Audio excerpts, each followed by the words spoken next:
বড়মা সভা।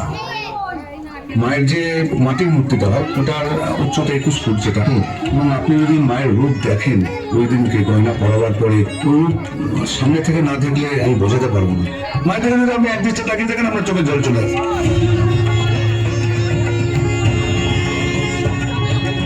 আমরা বহু কাহিনী শুনেছি, যেমন দেখুন এই কাঠামো পুজো যখন যে বাড়ির পাশে কাঠামোটা রাখা থাকতো গভীর রাতে নাকি একটা ছমছম আওয়াজ হতো, এবং এরকম দেখাও গেছে ওইখান থেকে একজন মহিলা লাল কাপড় পরে গঙ্গার ধারে চলে যাচ্ছে।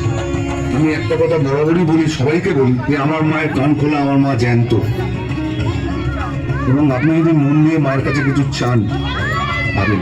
শুধুমাত্র আবেগ, ভালোবাসা, ভক্তি, এবং মায়ের কাছে যে মনস্কামনা করছে সেটা তারা পাচ্ছে।